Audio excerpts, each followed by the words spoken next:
Imagine that for decades, small groups of people have been making things up, guided by rules and charts and lists. And those rules change every few years, and some people use different rules. And some of the best rules even say when you can ignore the rules, and random outcomes are expected.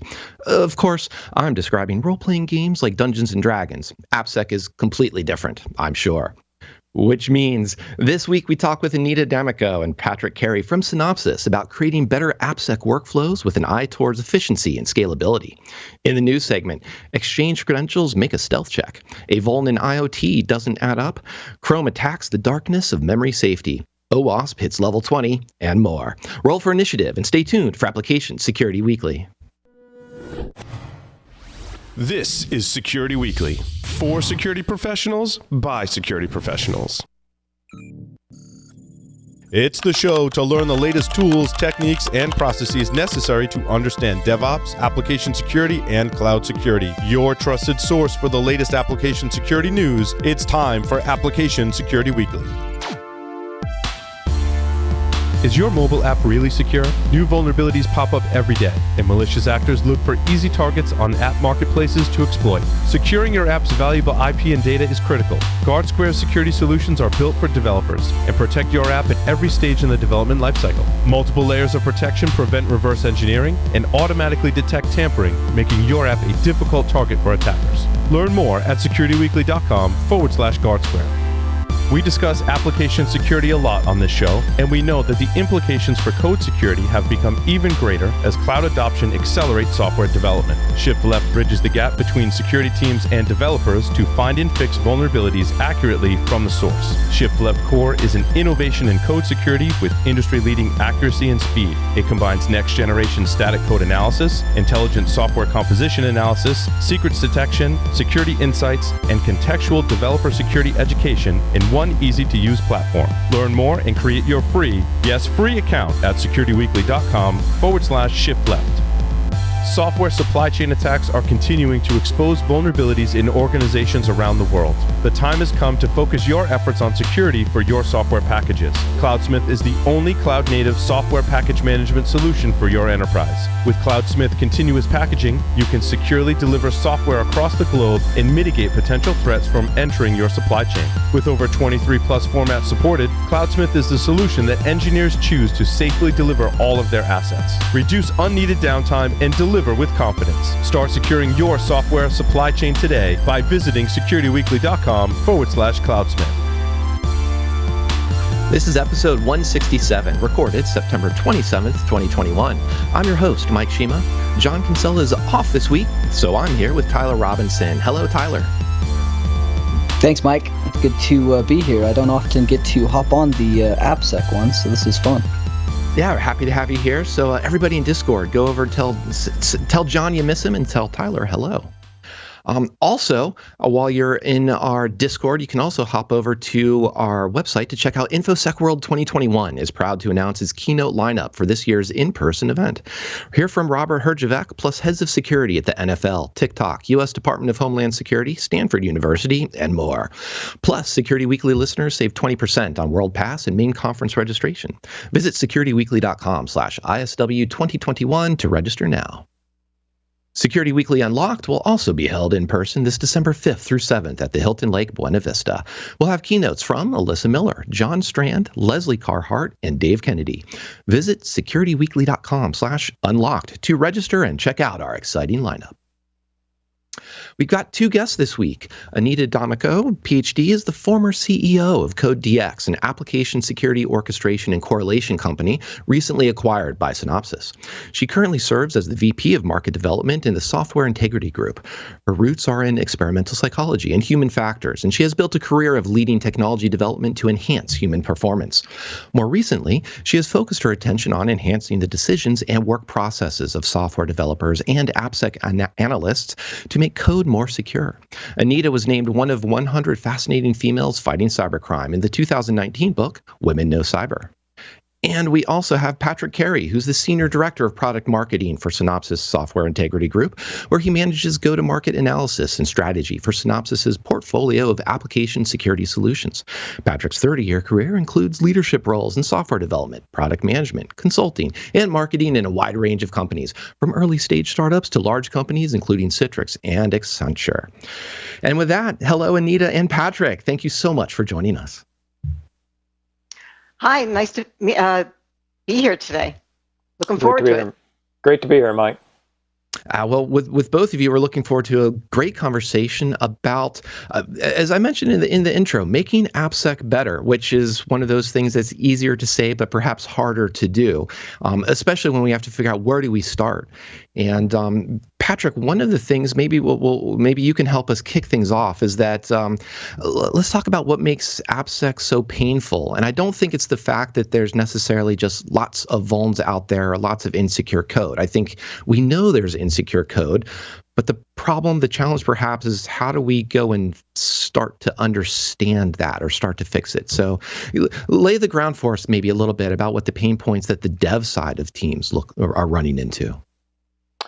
Sure. And, I think everybody who's listening or watching this program is aware of and probably experiencing firsthand is we continue to be in this transitional period where application security is becoming less of this downstream activity run by a dedicated team and more part of common development infrastructure and workflows. And that's a good thing, and that's required in order to enable teams to build secure software at the pace that the business demands today. But with that has surfaced a couple of types of problems that teams face as they try and plumb in these application security tools and processes into their development infrastructure. So the first of these is what I would call pipeline congestion. So this has to do with the actual technical nature of the way application security programs that have been built primarily for a model where a security analyst is running the tool, performing a scan, triaging the results, and then surfacing those back to the development teams. But when you go to try and integrate these tools through APIs, which most tools now have good API sets. When you try and build those into your automated pipelines, a couple of things happens. First off, the sheer number of tools that most teams operate and the number of pipelines that they have, particularly large organizations like large financial services companies, will have hundreds of different CI pipelines running.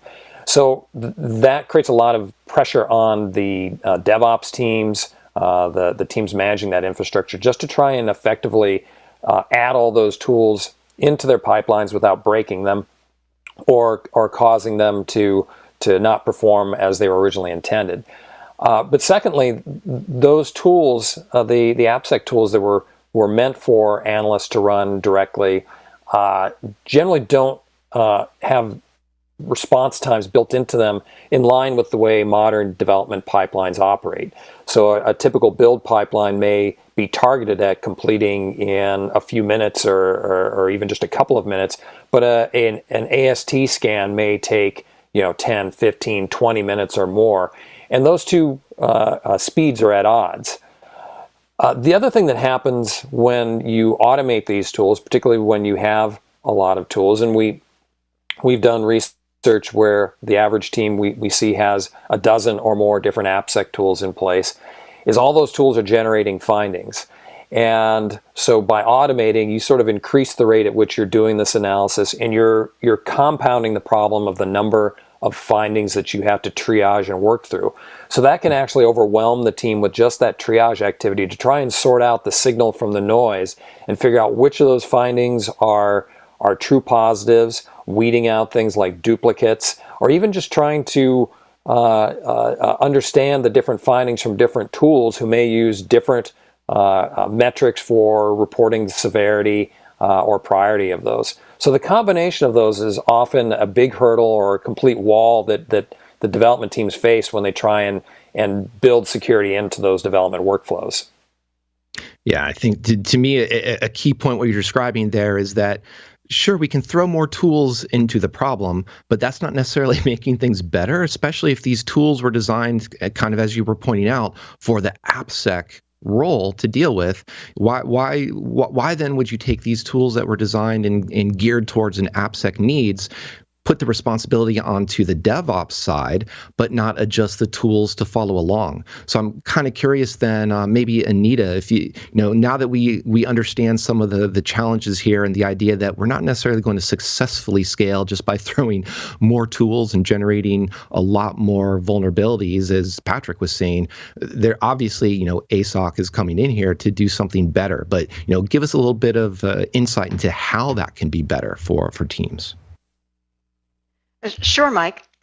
As Patrick said, the developers are faced with many different tools and lots of different issues that are found by them, and they're on a time crunch. They need to be able to analyze the most important ones first. And this is where ASOC systems play. ASOC solutions, that stands for Application Security Orchestration and Correlation. And what it does is it automates some of the most labor-intensive parts of analyzing the issues and figuring out what to fix first. So let's take this apart. The first part of application security orchestration and correlation is orchestration. And what these types of solutions do is they orchestrate the many different tools that have to be run. That means that they automatically configure and run them. And it's not just the same tool all the time. Depending on where you are in the software development lifecycle, it will pick the right tool at the right time. So that's orchestration. The second thing that an ASOC system will do is it will correlate the many diverse results that you get from all these tools. You might run 2 static analyzers and a DAS tool and a software composition analysis tool. And what an ASOC system will do is it normalizes all those results to a common nomenclature and correlates the findings. Now, what happens when you correlate the findings is you find duplicates. And so it gets rid of the duplicates, it deduplicates. And developers love this because once they see an issue, if they resolve it, they don't see it again. So that's the second thing that an ASOC does, is orchestration, correlation. The third thing, and the thing that's probably of greatest importance to the developer, is prioritization. We know you're going to find thousands of issues. Which ones do you fix first? And which ones do you not even address? An ASOC system will prioritize these issues for you. It'll typically do it with some kind of rule set that you set up, but it can also learn from a developer using machine learning what that developer considers important and what is not important. And then it'll recommend which issues to escalate and which ones to leave on the cutting room floor. So that's the prioritization part. So we've had orchestration, correlation, and prioritization. The fourth thing that an ASOC system does is track remediation. Now, as a developer, you don't want to leave your environment. You want to stay in your environment. And a good ASOC system will take the high prioritized results and automatically hook in to your issue tracker, like Jira. It'll push the issue to you as the developer, along with remediation guidance. Sometimes it'll even offer training. And then when you resolve the issue, it can close the ticket automatically. So those 4 things are done automatically for you. And then the fifth thing that an ASOC system does is it puts all of that information in a centralized platform where you can get at it immediately. You could figure out what tests were run, what was found, and whether it was fixed, and all from a centralized risk management platform. So that's kind of what it does in a nutshell.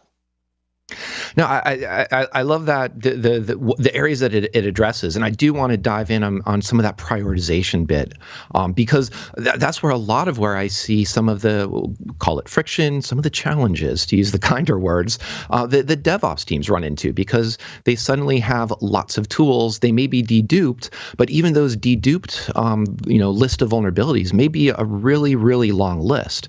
And so, there's some naive ways we could say, here's how you prioritize based based on a CVSS score or something like that, or here's the OWASP top 10 category it belongs to. But I imagine, or at least I hope, there's got to be some richer conversations to have around that about how you approach the prioritization. So I'm kind of curious how you've seen, organizations either adopt that, add some of that business context, if you will, or just figure out how much of that prioritization can be automated or does still require those conversations between your AppSec and your product teams. Mm-hmm. Well, every enterprise is different. And what one enterprise thinks is important to be escalated, another enterprise may consider to be unimportant. So it is important when you field or deploy an application security orchestration and correlation system that you sit down and figure out what is important to escalate and what's important to just disregard at different points in the SDLC. And then using that information, there are a couple things that you can do. One is setting up customizable rules. And those rules can be specific to where you are in the SDLC.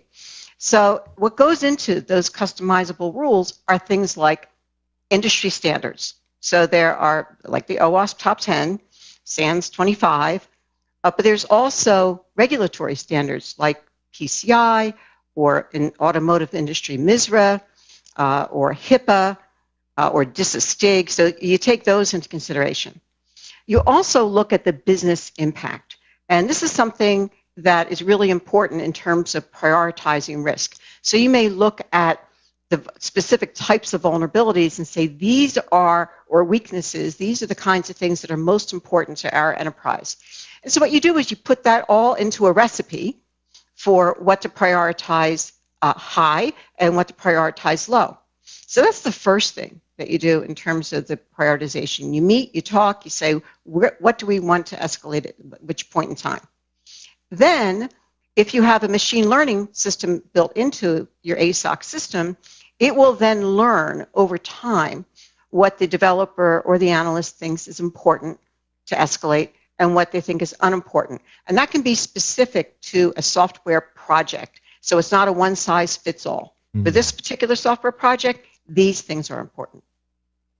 No, that's pretty compelling, and it starts to this idea of metrics. I think that ties into that fifth point you were making too. That centralized platform, that capability for governance, and especially as you're talking about MISRA, HIPAA, PCI, DISA-STIGs, et cetera. So I'm curious, and maybe you or Patrick want to dive in on this one about what are some of those metrics that are actually helpful that you've seen successfully used within DevOps team, AppSec teams using these types of tools. And I'm going to guess off the bat that just saying, here is the total number of vulns that we found and fixed probably isn't really reflective of risk, or just, a vuln count isn't just what we want to go after. There's got to be some, what's the more meaningful things that you've seen useful? I can take that. So in our experience, there are two types of metrics that people are interested in. One is, what is the status of the software security? And the second is process improvement. So let's start with the status of software security. A lot of these ASOC systems will give you a risk score, and it'll be a separate risk score for the custom code versus the third-party components, and they can even give you a risk score for the risk to the software system from the network on which it resides. And so the first thing is to say, numerically or alphabetically, what is the risk score for each of those three components. The second thing is, how is that changing over time? So are we getting better or worse? Are we introducing more issues faster than we're resolving them? And that sort of is on, that's both a software security metric as well as a process improvement metric. We can also look at time to remediation. So if it's a high critical vulnerability, how quickly is that remediated, and how does that compare to our policy? So again, we can look at areas for process improvement. Another thing that people are very interested in, especially developers, is, are there certain types of weaknesses in the code that permeate the group across the software projects. So no matter what software project you're running, this particular set of weaknesses are the ones that seem to predominate. And if so, then you've identified an area for training. And management can give training, and or you can have training built in to an ASOC system and reduce those common vulnerabilities. So there's just a few of the metrics that we see widely used. That's helpful to know, and especially to the last part. I'm always curious about the success of training, which clearly is important just to build that awareness, appreciation of AppSec, as well as introducing frameworks, because I know that there are trade-offs there between the time investment and who's taking the time to either go through training or to be able to apply a new framework against SQL injection, cross-site scripting, CSRF, for example, whether that's on newly developed software or unfortunately legacy software where it can be a bit more difficult.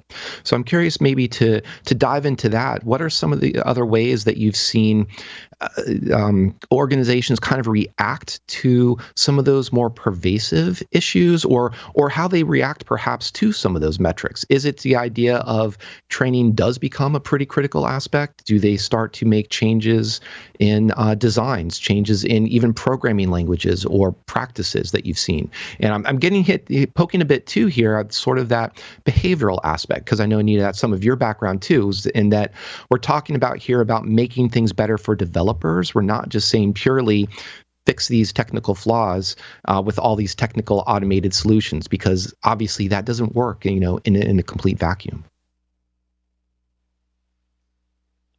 Well, one of the things that I'd say is that there all of the things that you mentioned have a role to play. There's no silver bullet for sure on this, and what teams are seeing is that the developers that are on staff definitely are not coming into the organization often with much in terms of application security skills or training. So certainly trying to provide a continuous training and education as a component of application development, and trying to do that as the developers are writing code and continually reinforcing that is a part of the equation.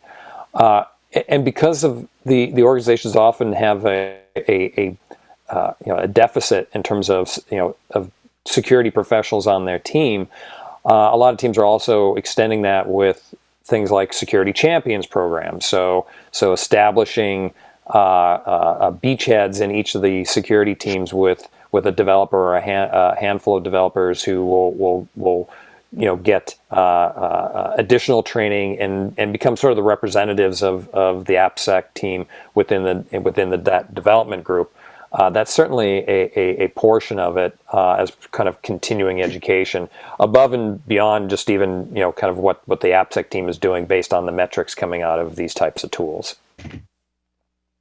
No, that's interesting. I think, too, one of the things that you said wasn't so much that security champions are just the ones running the tools, because that doesn't seem like a very compelling or necessarily the smart approach here. It's the security champions are interpreting those results in the language of the DevOps team to understand, here are the engineering trade-offs we need to make. Here are the decisions we need to make to keep up with the normal features and product development that we have to do on top of addressing these security vulnerabilities. I'm curious then if, are there ways that you've seen the security champions be a bit more, be more successful, or ways of growing that? Because it can be one of those things that's tough to curate over time. And I've seen mixed success, unfortunately, and would love to see more success within orgs trying to adopt that model. So I think it is, certainly an ongoing challenge, and it's really has to be done in concert with, as you pointed out, the security champions, not as the representatives on the team who are doing the security testing, but who are advocating and helping facilitate education of the rest of the development team on secure design, secure coding practices, remediation practices, and understanding of what some of these risks are, in concert with things like on-demand security training, e-learning programs and the like, because really you need the developers to take on that role as sort of the front line of defense on security issues, and to try and build those habits.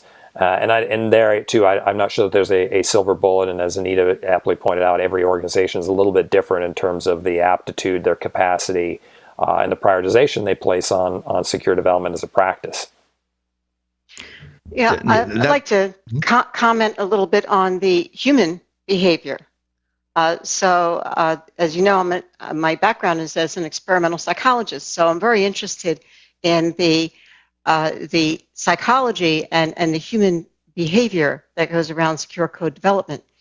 And one of the things about people learning about security in their software is that there's really two types of learning. One is the kind of learning that you get when you have just-in-time learning. So you're doing remediation and you need to learn about this particular vulnerability, and so you call up a learning module. And you can do that with e-learning, you can do that inside an ASOC system. And that's a certain kind of learning that reinforces very strongly the fact that you need to learn this because you're faced with a problem. But the other kind of learning is more collegial, and this is where the security champion really plays. And as Patrick said, the security champion is not there as an analyst to vet everybody else's code, but to have a collaboration. And that term is very important, that developers collaborate, that they learn from each other what is important in terms of the security of the code.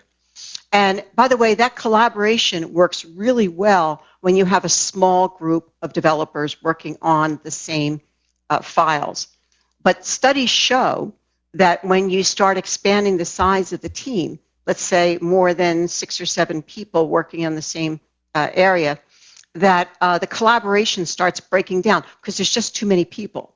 So I think the important part of the security champion is that he or she work collaboratively and in a lot of regular communication with all of the team members. That's cool, because it also sounds like some of the just-in-time aspect can also, unfortunately, maybe have a little bit of a punishment aspect to it.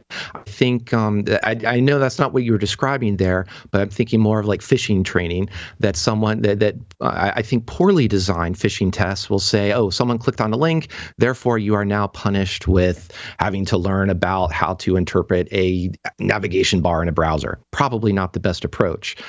It does sound better to have contextual information to say, oh, this tool identifies here was a cross-site scripting. Here's something that is some very brief training just in time about the cross-site scripting countermeasures for the specific language you're working in.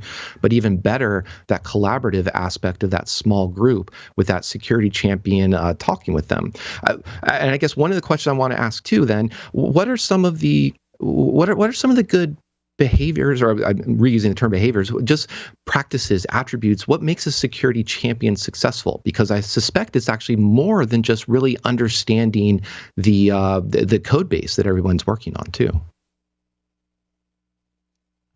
Patrick, did you want to take that, or do you want me to take that? Why don't you, if you can, go ahead and take a crack Sure. on it, and I may add to that.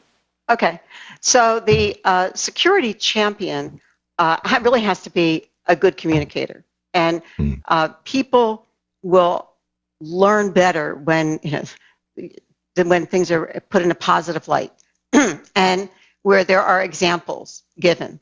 So I think that's one of the important characteristics of a security champion. The other thing about the team in general is that they learn more effectively and produce more secure code when the team and the individual developers on the team are working on just one or two things at a time. So focus is very important. The security champion will be able to do a better job with the developers, and the developers will write more secure code when they're just focusing their attention on one or two files. There's a lot of research that shows in the open source community that when developers start distributing their time across a lot of different files, they introduce more vulnerabilities in the code. So attention is really important. From my time, my career, I started out as a software developer, and I think one of the shifts that we're seeing with this is it's an ongoing challenge that our teams face in working with AppSec teams, and as they try and do this shift left, is to move the perception on the development team of application security being this tax or this penalty that's imposed downstream that causes them to have to go back and open up code that they thought they were done with and rework things, right? As a developer, that's sort of the worst thing you can imagine. But developers have a lot of pride in their work product, right? They want to build high quality code. And so the mind shift here is to bake that idea of security as being part of building a high quality product, and to move that early enough where I can finish my project and feel confident that what I produced is both secure and high quality, and I'm not going to have to go back and do rework downstream. And that's part of the role of both of these, both the champions and early stage training and e-learning, is to try and make that part of the craft of software development and not a tax at the end. Yeah, I think, and it sounds like that ASOC, to tie it back to that too, also helps us out here, especially on that aspect of focus. If we can get we can filter down all of this slew of vulnerabilities down into a prioritized list that actually enables developers to focus, as well as being able to have these tools be able to run wherever appropriate within that CI/CD pipeline, so that they can avoid fixing yet again the same flaw that keeps getting found, and have a better understanding about getting down to that root cause or that underlying framework issue, some other way of refactoring the code just to make their lives better.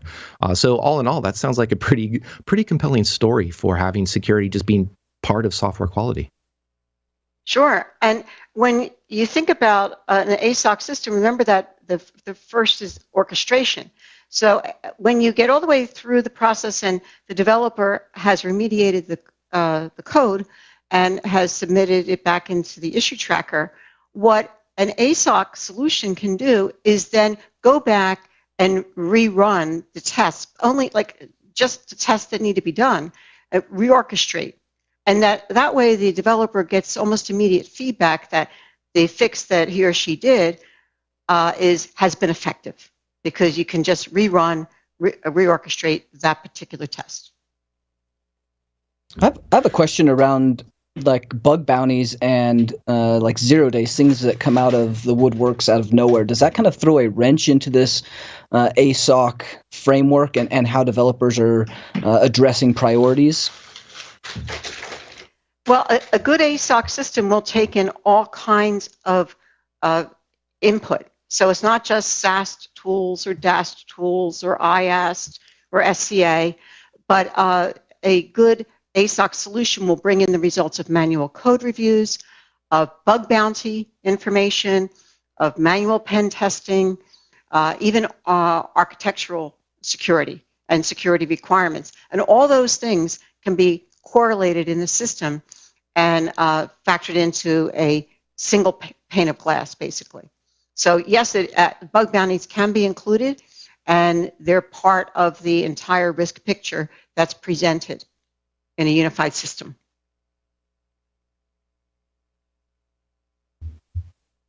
So I guess maybe along the lines of that, as we sort of start to wrap up here, what are some ways that then you think that what does the future hold for ASOC or this type of correlation? Meaning, should we be pulling in yet more sources of vulnerabilities, be they the threat intelligence about 0 days or bug bounty reports from external platforms to additional tools that may be pulled in?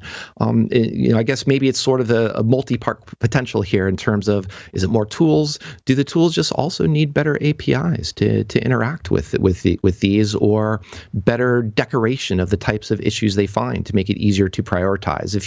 I suppose if you could pick one thing, what might that be to make this future of AppSec more easy to automate and more informative for developers? Well, one of the things that you mentioned early on is you asked the question, like, why would you take these traditional AST tools that were engineered and are designed for the needs of application security analysts and throw them into your development pipelines that are meant to be these automated, headless, high speed workflows.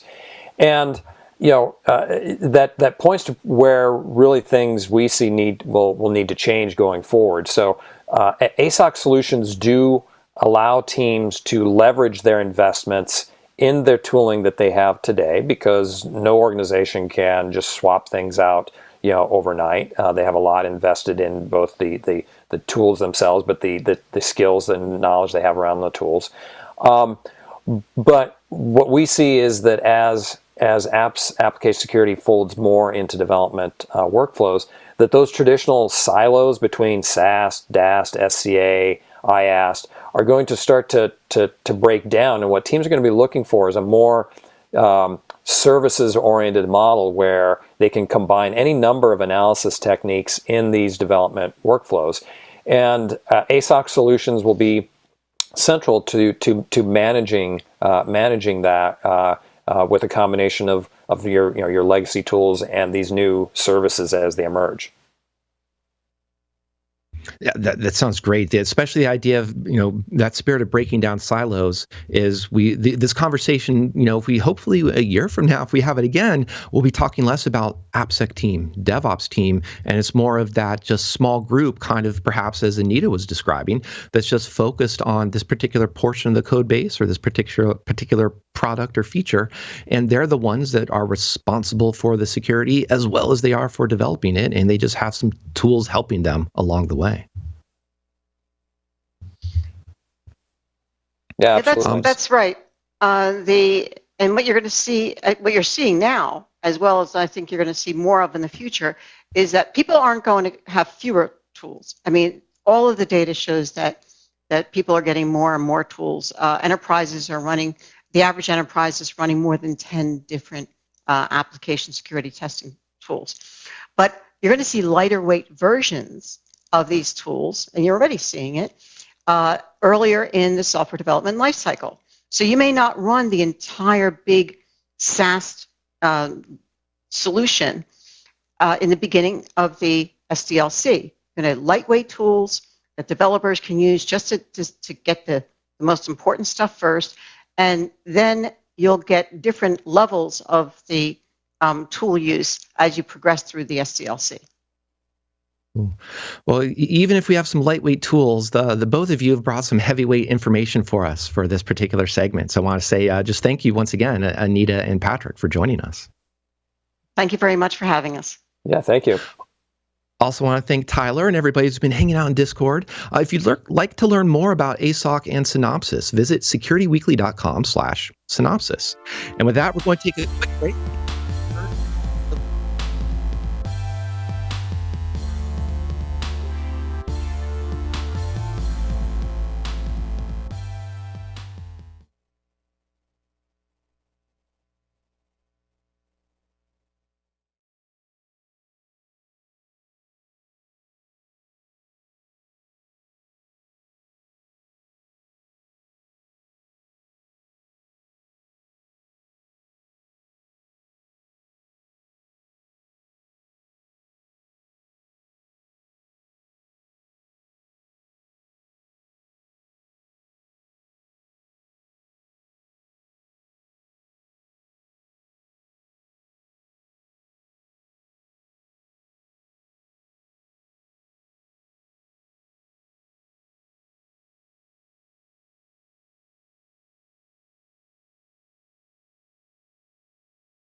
In any business today, there comes a moment, the moment you realize you can secure the code as fast as you write it.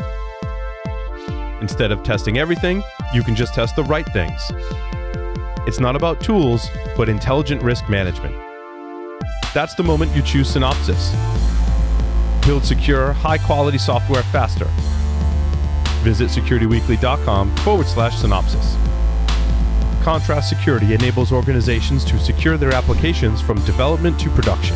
By embedding security sensors within software, Contrast automatically and continuously detects vulnerabilities in both custom and open source code while developers write code, providing them with context-specific how-to-fix guidance for easy and fast remediation. At the same time, by identifying only true vulnerabilities that pose risk and eliminating those that do not, Contrast empowers developers and security teams to prioritize and focus on only those vulnerabilities that matter. Learn how Contrast can help you secure your applications from development through production at securityweekly.com/Contrast.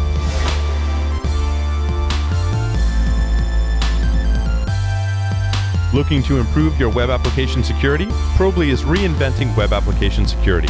Probly focuses on the vulnerabilities that matter, eliminates false positives with evidence-based scanning, and provides a simple point-and-shoot solution that is easy to use. Probly's thorough coverage ensures accurate identification of vulnerabilities in any modern web application or API. Improve your web application security processes by visiting securityweekly.com/Probly and start your free trial today. Whether you need to manage bots, protect cloud applications at runtime, stop formjacking attacks, or secure your web applications and APIs, only Imperva offers a unified solution to protect from edge to application and data in one tool. Imperva helps you achieve more, save money, and become more efficient with fewer security vendors needed. Start a free trial today to easily protect your apps and website with Imperva. Learn more at securityweekly.com/Imperva. Welcome back to Application Security Weekly. Our adventuring party has just finished a short rest, and I'm your host, Mike Shima, joined by Tyler Robinson. John is off this week on an airplane as we speak. Don't miss any of your favorite Security Weekly content.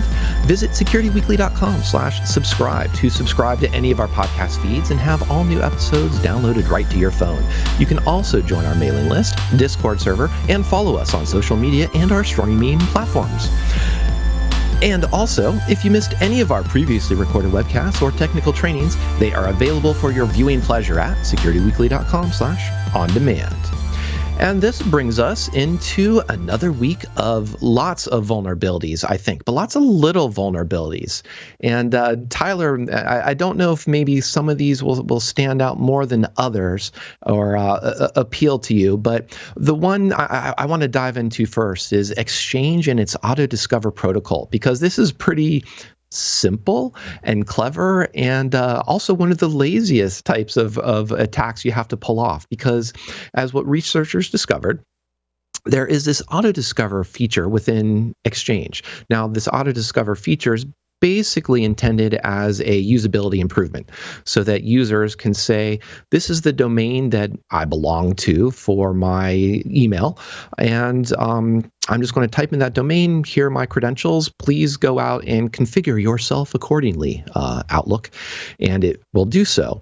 But it will also, as part of that, go reach out to some basically auto-discover dot something within the up and down the TLD of the the domain that Exchange email belongs to.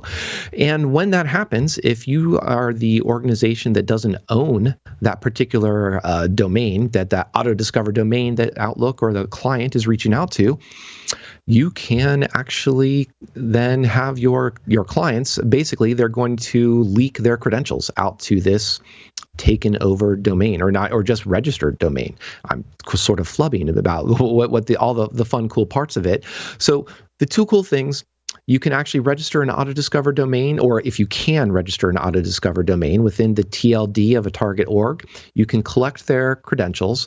Now, the second part of this, though, is that originally the authentication scheme was using something like OAuth or NTLM, but what these researchers also did was just say, hey, here is a bit of a downgrade. I don't support OAuth and TLM. Please give me just a basic authentication header. And as we know, basic authentication is plain text credentials. And and they can just sit back and collect, in this case, a few 100,000, through over 300,000 domain credentials. And I think, Tyler, you probably can appreciate this, that valid credentials are pretty much the best backdoor, the best vulnerability you can use to get into a target organization. Yeah, I mean, especially clear text. If you're able to use one of these back off protocols to get something and downgrade to get basic auth, where you're just getting base 64 and clear text, it doesn't get much better than that. You add that into something like an Outlook rule attack, or even one of the Exchange privesks, where you're able to privilege escalate on the Exchange box with some of the change vulnerabilities. You take this, I mean, this was rated at I think like a 9.8 or something. This is pretty serious, but you chain that to full Exchange ownership, and then you can essentially dump the domain. Any credentials that live within Exchange become vulnerable to whatever you're going to do. So this gets pretty serious, and the fact that it was so simple. I mean, we know auto discovers had some issues in the past, but you start to think about O365 and how it's configured. I'm not sure how deep they went into their research, but you're required to configure auto discover on your O365 and make sure that those autodiscover.xml are all set up. So if there's something that gets broken there or a misconfiguration, this could be much larger than 100,000 domains. No, it's pretty nasty. And I was also digging back into some of the so autodiscover at least goes back to 2015, or at least that's some documentation on Microsoft's website. But what stood out to me in that documentation is that kind of the spirit of perhaps one of the reasons why AppSec remains so hard, or we haven't been as successful as we should be, because we're basically making a lot of recommendations. And here, basically verbatim from this Auto Discover for Exchange write-up on the website says, before you send a request to a candidate, make sure it's trustworthy. Remember that you're sending the user's credentials, so it's important that you're only sharing them with a server you trust. And then it goes in to say you should verify the endpoint, verify the certificate. But what I'm getting at there is that, once again, it's sort of the little bit of that OWASP top 10 approach, in the sense of, here's a checklist that says, don't do this. But if we're just stopping at the don't do this, kind of instructions to developers, and we don't have any follow-up with some automation, with some linting, with any other type of configuration checking. And as you point out, auto-discover actually has to be configured and set up in many scenarios. Developers are being set up to fail. We're not helping them at all. Yeah, and the auto-discover's been around. Like, we've been using auto-discover in one way or another with Exchange all the way back to very, very early Exchange. I think this goes back to 2013 had it. I think this goes all the way back to 2003. It was used in a different way, but that auto discover feature has always been, if you're able to gain man in the middle, we used to abuse this in a couple different ways. And the fact that this is just coming out, I think we're going to see more Exchange abuse, because it's one of the few things that's still left on-prem that's exposed to the internet that often doesn't support the multi-factor authentication. If they're not using OAuth and they don't have this configured properly, they're still using EWS or OWA, and they don't have multi-factor configured. It is one of the few enterprise applications that is still exposed because it's a critical application. No, that's a great point. This, multi-factor is the drum to beat here. That multi-factor now, here, everywhere, especially throwing on like a FIDO key-based multi-factor. But speaking of, all the way back to 2003 and, familiar things from history, there's another article with some RCEs in both VMware and Nagios. Not necessarily very pervasive, but pretty familiar, I think, to many network and system administrators. And the things that stood out to me here was just reading through the list of what the different vulnerabilities are. They're kind of all over the place in terms of attack categories. There is, of course, and once again, drum roll, Mr. Kinsella, give us that, drum roll off wherever you are, for path traversal vulnerability. So there was a path traversal in here, file upload vulnerability, and as well as a great XML DOS via XXE. And then on the Nagios side, there were 2 CVEs related to command injection and SQL injection. So really, we're going to talk a little bit more about memory safety later on, but all of these are not memory safety issues. And I think you can, regardless of your programming language, you can have that XXE, you can have file upload, path reversal, all these types of flaws in your code. So I don't know where I'm going with this other than I'm trying to find some seed of optimism that we can get beyond such simple vulnerabilities. So maybe from an optimistic perspective, I don't know how much easier does this make your job when you see these types of vulnerabilities? These ones are fantastic. I mean, I love and hate seeing these because this is a pretty scary one, especially the VMware. You start to think about how many companies have virtualized their domain controllers, and those domain controllers live within a segmented side of the VMware virtualized hypervisor, right? If those domain controllers are compromised, essentially everything within inside the organization that relies on the authentication of LDAP or AD to do that authentication is compromised at that point, especially something like this where anybody on the network that can access, which is usually everybody, the 443 port of the virtual vCenter, you're essentially giving them full access to everything in the domain. And this is a pretty straightforward vulnerability as far as how the file upload and what you can do with it. Not only that, you can even take this a step further. If they don't have access, but they have login credentials as a low privilege user on that single virtual appliance, this also can be utilized to gain PrivEsk and take an elevated stance on that same box, essentially doing the same thing. So this is very, very bad in any enterprise, rated, I think, a 9.8. You know, not that usually I look at any of those scores, like I see RCE or I see file upload, like creativity right. starts to go. So it's a bad day. It definitely is a bad day.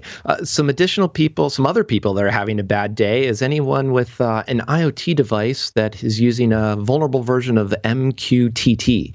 And here now we're getting into our memory safety issues. And this one is once again, a pretty simple payload. So I guess, your brain can take a week off of having to get too creative or have to do some heavy duty thinking, Tyler, I guess, when the attack here is simply construct a payload that can get into a message length that basically overflows the signed versus unsigned comparison that goes into what is the size T. So that's an unsigned value into a mem copy. And now you've gotten a massive problem in a bunch of IoT that's using this message queuing library that's intended for a small footprint IoT devices. So I don't necessarily know that the consequences of this might steer quite so dramatically as the linked article says. But then again, we haven't thrown this over to Tyler to see how creative he might be with it and where all these sneaky IoT devices might be within segments of a network that are unexpected or weren't quite as segmented off as well as they should have been. Yeah, you talk about IoT, and one of the things that people fail to realize is oftentimes these IoT devices have very specific purposes and they're put into high security areas. Think of something like a camera within inside of a data center or a rack.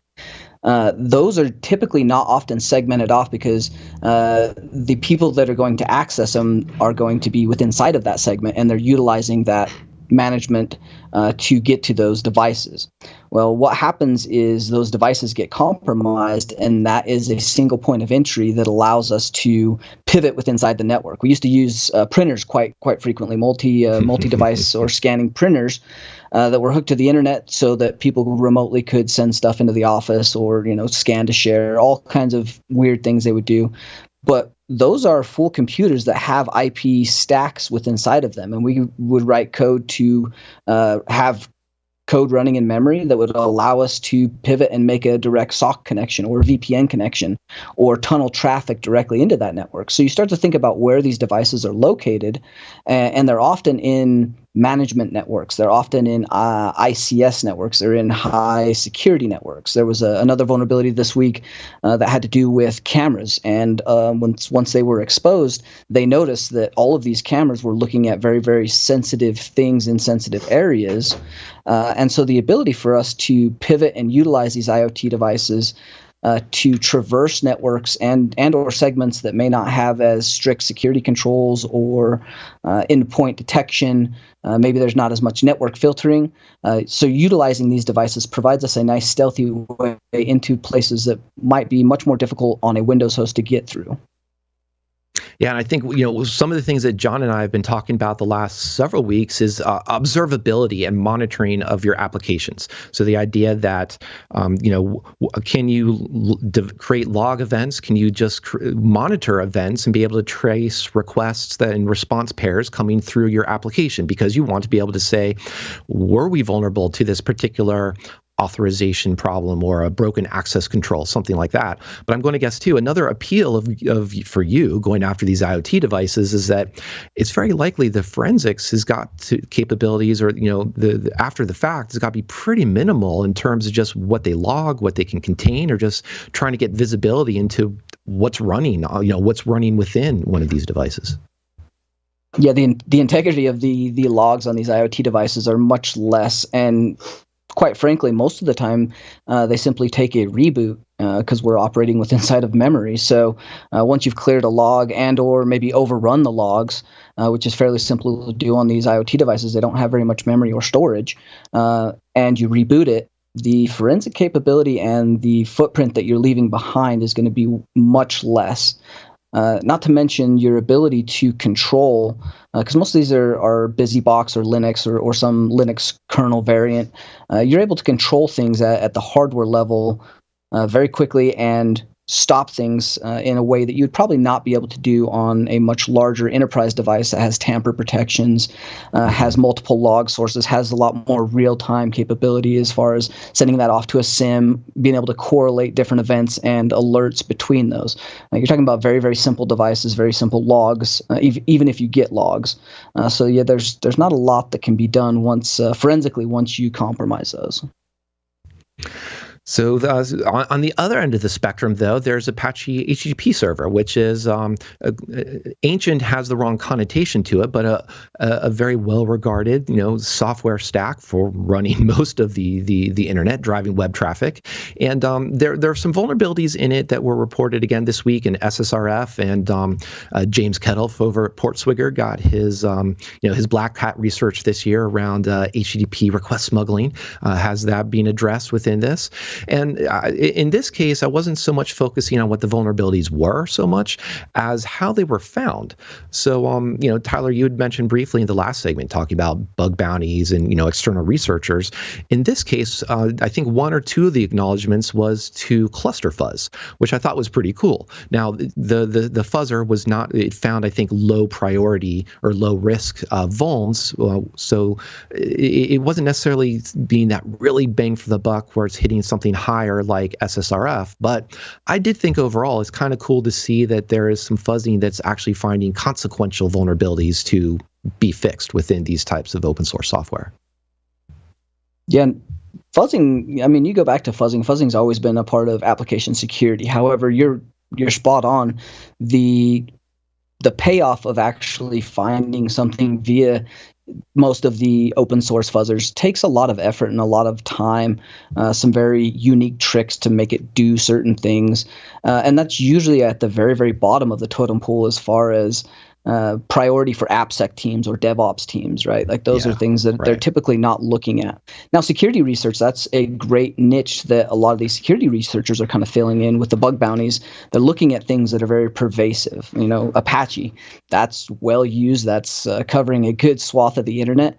Obviously, that would make sense from a security researcher standpoint to go after and target those things. We've seen the same thing this year with sudo and the research put out by Qualys around the pseudo vulnerabilities. That's a very pervasive, very high priority piece of the Linux kernel that's been around forever. So it makes sense from a security research standpoint to kind of take the time and methodically target that.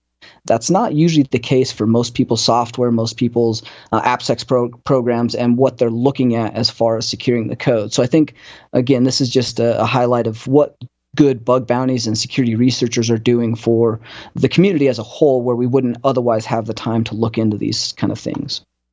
Yeah, and that's a great point. That absolutely comes back to the idea of how mature is your AppSec program, as well as what's your budget. Because there's just running the fuzzers themselves across a bunch of cloud instances, it costs money right there. Let alone the time and effort to review and see what's exploitable, what's the security impact, and so on. Now, and I say that because we also have an article here from Chrome, the Chrome team from Google once again, who have actually quite invested a lot into fuzzing Chrome. All of the web browsers are going through fuzzing. Mozilla started off with their JS FunFuzz as well. But this article, instead of going down the fuzzing route, is saying, we know that memory safety issues are a problem. We take your memory safety seriously to take that trope from breach notifications, and they're pointing out 70% of the severe security bugs last year that Chrome had to deal with. Memory safety issues. So they're going to keep doing some fuzzing, but they also want to try and say, how can we get rid of this problem altogether, which I think is a healthy approach, a smart decision to make. And they're pointing to roughly two approaches here. One, to turn all of these raw pointers into a nice, optimistically named miracle pointer, or basically better reference pointers, or basically raw pointer semantics that can make exploitation more difficult and use after free, those types of scenarios. So that's good, but they're explaining you can't just, update a C++ template for your raw pointers and snap your fingers and everything's done. It takes a lot of work, especially for a complex project like Chrome. And the other thing they're also saying is, well, what if we actually did use a language like Rust that doesn't have memory safety issues? That brings its own challenges within it, but they also document some of that. And I put the links to some of those discussions into the show notes as well. So fuzzing, I definitely think, is going to be a great tool, especially for the researcher community and your friends, Tyler. But it's also good to see how engineering side of things are considering what to do here. So I don't know if you're looking at this and getting a little bit worried that Chrome 0 days are going to be fewer and far between in 2022, or if you might suspect it's going to take a little bit longer for things to change. Yeah, I mean, it's very lucky if we have a Chrome 0 day, to be quite honest, and then its updates process is pretty rigorous, and then the sandboxing, evasion, and all the things that Chrome does to make that very difficult is very, very hard. So there's a lot of other better ways. I just like to trick users if I've got to go that far. But yeah, it's promising to see development teams thinking outside the box. Like, how do we address memory overflow, use after free, like all these pervasive problems? How can we just address the problem, the root cause, and move past trying to continually patch these and fight that battle? And I think it's quite interesting how they're going about different aspects of trying to figure out better ways to do this. And it's quite promising from the standpoint of so many things utilizing the browser. You start to look at all the apps inside the browser, what the browser's used for, even Chromium as an OS. This lends itself to be a much more secure environment. You start to think about Windows 10 and Windows 11 and all the things that they're doing in conjunction with Edge and Chrome, and them starting to think about all of these pervasive problems. We're getting down to where we are into the AppSec world, where applications that we use on a daily basis are going to become the exploitation path, and that's probably going to be within the next year or two. The OS is getting much more secure. It's usually the apps that introduce the vulnerabilities. So I think we're just going to start to see that circular motion come back around, where applications were targeted for the 0 days, for the entry points, because the OS is going to be much harder. The browser is going to be much harder.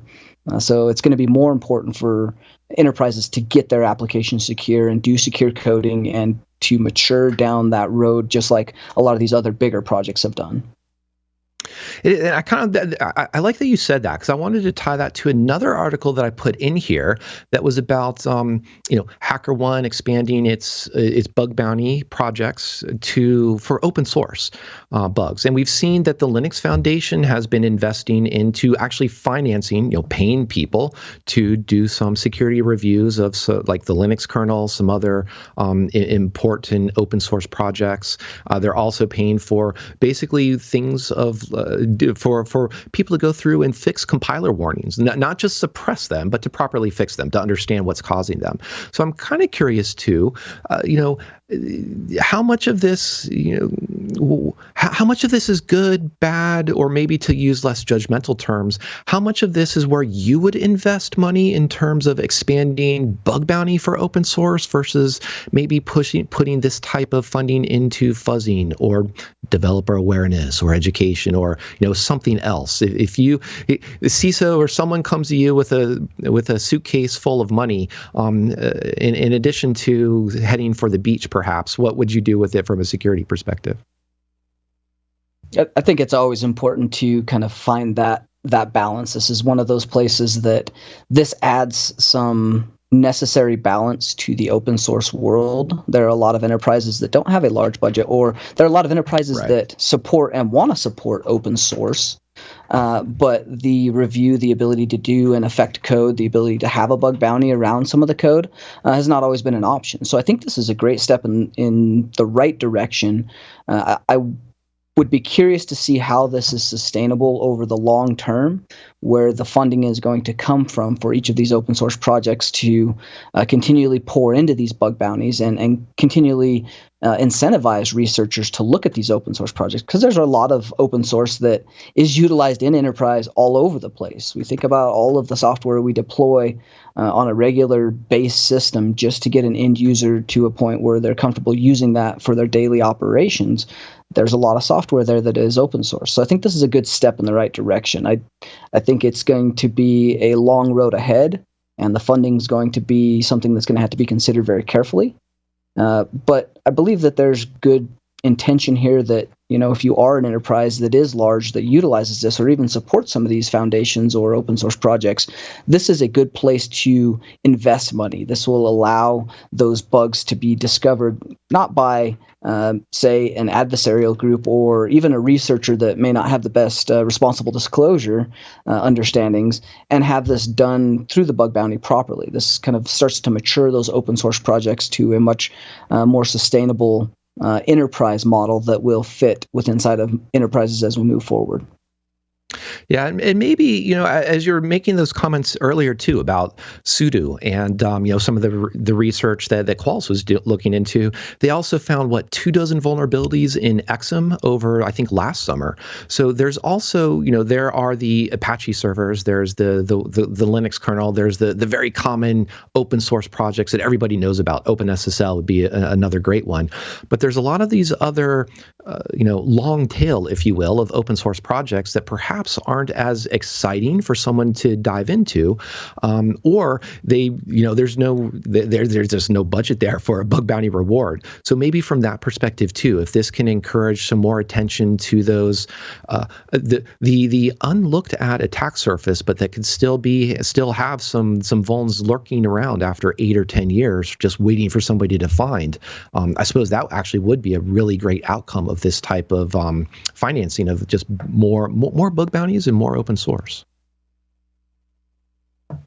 Definitely, I think this only can end well for the open source projects. Again, it's going to take some maturity and some support by enterprises to kind of help facilitate some of this from a funding standpoint. But if we can do that, like you said, there's a lot of places that could get looked at that probably doesn't, because it's just not interesting and there's no incentive for a lot of the people that might look at something from a security standpoint.